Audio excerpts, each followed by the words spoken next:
Hello everybody! The next plane off the pile is a Stanley Bailey No. 6 Fore plane. Let's take a look at it.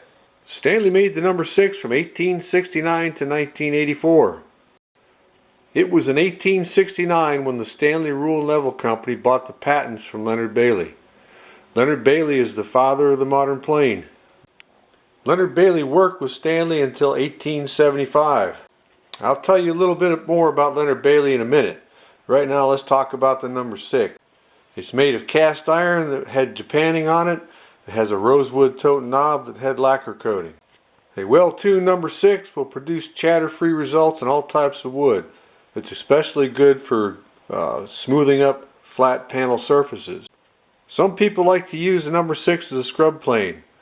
They grind a long, shallow curve to the iron, and the results gives you that 18th century tool mark. When Leonard Bailey left Stanley in 1875, he started to make his own line of planes called the Victor plane. He did this from 1875 until 1888 while working for Selden Bailey, who was no relation. Selden Bailey owned the Bailey Tool Company. Stanley bought them out in 1884 and production stopped in 1888. Leonard Bailey died in 1905, and it was in 1906 when Stanley added the Bailey name to their bench planes. Well, that's enough for the rambling history lesson. Let's break down this beautiful old No. 6.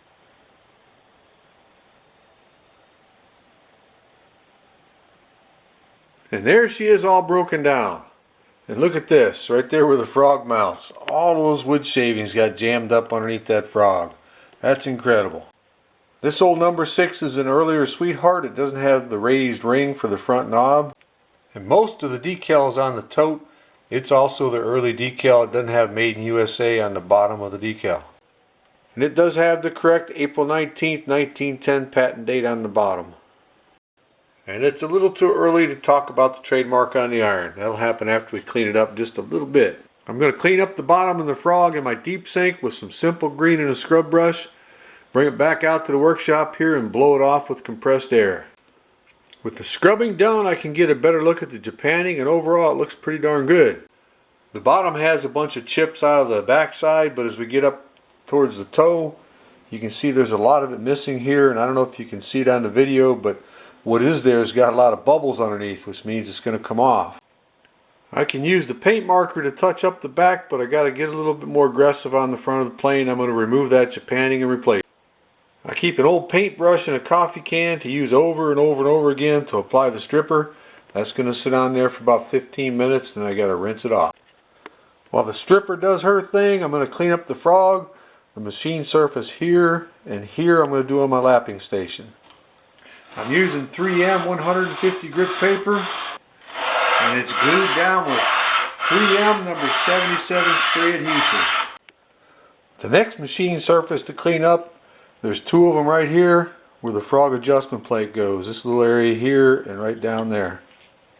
For that, I'm going to use my sanding stick. Keep your paper flat against the machine surface. After the sanding stick, I hit it with some steel wool. There's not a lot of rust on the front machine surface, so I'm going to try just using the sanding sponge. The sanding sponge followed by steel wool is probably the least aggressive way of doing that. And that worked great. Look at there. Original machine marks and still has patina. Next, I'm going to use my scraper and sanding stick. I showed you how to make them in a video by itself.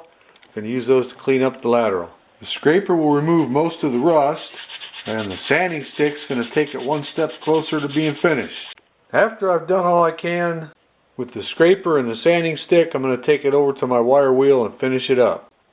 While I'm there, I'm going to get that threaded rod for the depth adjuster. Then I use the small wire brush to get in close to the frog on those threads, and I use some 1000 grit paper and steel wool on the lateral adjustment lever. The only thing left to do on the frog is to give it a light once over with either 3 or 4/0 steel wool.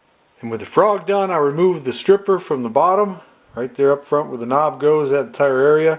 Then I prepped it for finish by using the sanding stick, a wire brush, and some 4/0 steel wool. I've got a couple more hard to reach surfaces to clean up that are machined before I get to the easy stuff. That's right here where the frog mounts, here where the front of the frog mounts, This leading edge has got different taper to it where the iron passes through, and over here the front edge of the throat. All of those get cleaned up with a sanding stick, wire brush, and steel wool. Make sure you keep your sanding stick flat and you don't round any of these machine surfaces over. Here's how they look after being cleaned up. Not too bad. Next step is to steel wool the rest of the Japanning, paying particular attention to where the rusty little chip spots are. And after the steel wool, it's 150 grit paper on the sanding block around the edges of the plane. Make sure you keep your work surface clean when you do this, otherwise the grit from the sandpaper could scratch the bottom of the plane. With all the edges done, I got my scraper with a fresh burr. Time to scrape both sides and the bottom. Look at that rust just peel right off. And the scraping's done. Whenever I can save the patina I do because I like it, I think it really looks good. So I've got a really warm piece of 150 grit on the sanding block. This sanding is a finesse sanding. The whole purpose of this is to make that patina look nice and even. And after a little finesse sanding with the 150 grit, I am really happy with what I see. There's a look at the bottom, and here's the other side. So I'm just going to hit that right now with some 1000 grit and call it quits. Nothing aggressive, just one more attempt to blend it in just a little bit more. I just like the sheen that it gets when I hit it with 1000 grit. And the cleanup of the sides and bottom is done. That bottom looks so good just like it is, I don't want to lap it. I'll leave that up to the next owner to decide if they want to do it or not. The bottom's all taped off and ready for the new finish. This is what I use at least for the start. Going to build up about 6 or 8 coats. You can put this paint on pretty heavy, but I don't do it real heavy with the first coat. And it's on to the tote and knob. They've got a pretty decent coat of lacquer. There's quite a bit of the original decal remaining. I'm going to use the sanding sponge and steel wool to just clean them up. I need to be really careful when working around the decal.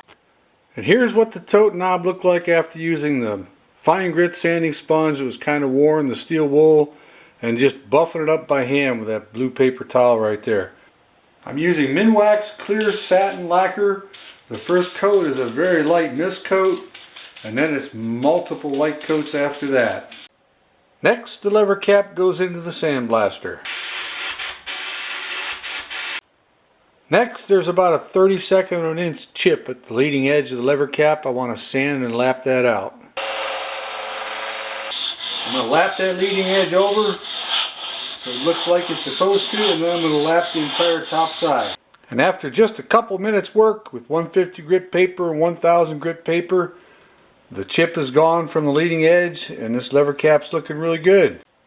There's a look at the chip from the back side. Not there anymore.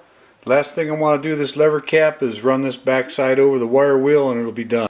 Well, I wasn't entirely correct when I said the lever cap was done. I had to add the orange paint. The next thing I'm going to do is get to work on the cap iron and the iron. First thing with that is use my scraper with a fresh burr and scrape the rust off. I love using these scrapers. They definitely do a nice job. Oh boy, we got something unusual here. Here's something we don't see every day. I was scraping the front side of the iron and I was really happy to see it had a nice strong Stanley Sweetheart trademark, just like what it's supposed to have. I flipped her over to scrape the back side of the iron. I get up towards the top and what do we get? Another nice strong Stanley Sweetheart trademark. So somebody at the factory screwed up, but I think it's great. I've had one other one of these that I came across out of lots of planes that I've done, so that's pretty neat. And that was definitely an unexpected bonus. And when I get done scraping this cap iron, I'm going to go ahead and show you something else that's pretty uncommon, maybe even rare. And I'm done with the scraping, and like I said, I had something I want to show you. Here it is right here. That's an earlier lever cap. This number 6 I'm working on is a type 13. That lever cap right there is one type earlier. It's a type 12. Looks like a regular lever cap, right? Wrong. When you flip it over and you look at the back side, what do you see right there? Right there in the back of the lever cap is another Sweetheart mark. Now that's one you don't see very often, and that's on the type 12 Stanley Sweetheart planes.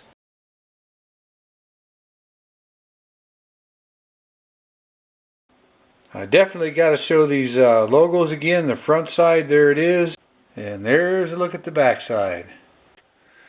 Now I'm on to the first step in sharpening the iron, and what I need to do is lap this back side perfectly flat right here, the leading edge where it comes in contact with the wood.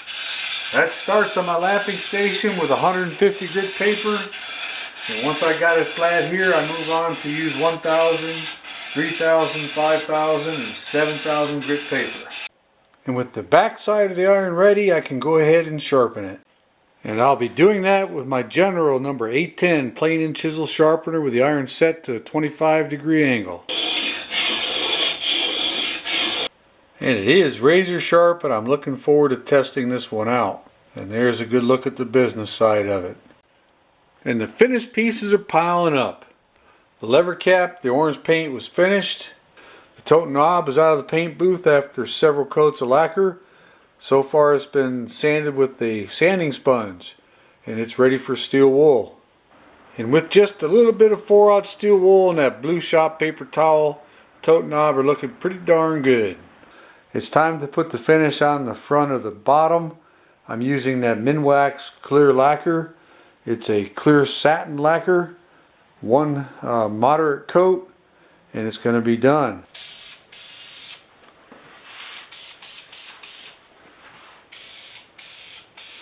That's it.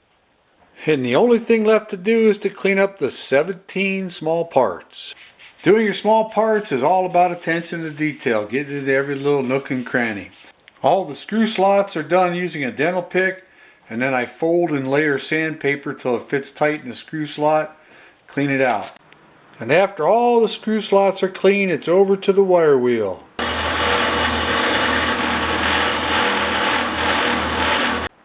Small parts are done and they're ready for a coat of rim oil.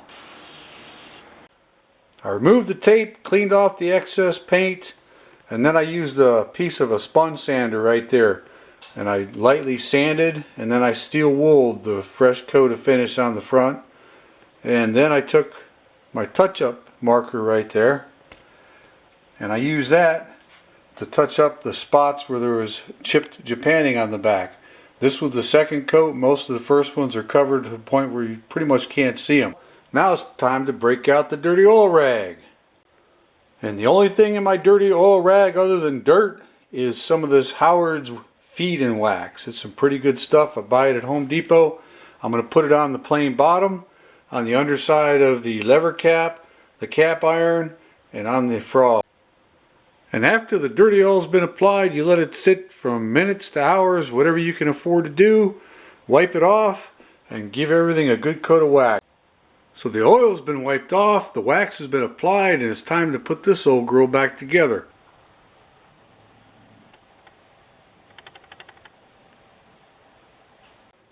And there she is. There are definitely some bragging rights that are going to go with this plane. Whoever owns this is going to get to say that they own the nicest looking Stanley No.6 Sweetheart plane in the world that has a double stamped iron. And it's time for a test drive. This test drive is being done using a 2 5/16 wide piece of cherry. See how she does.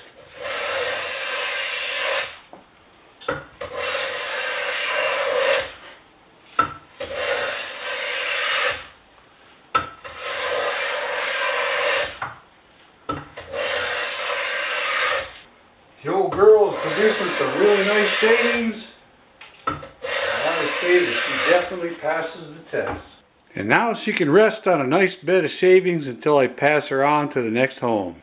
So it was really neat to discover I've got a double stamped iron here. Don't come across those very often.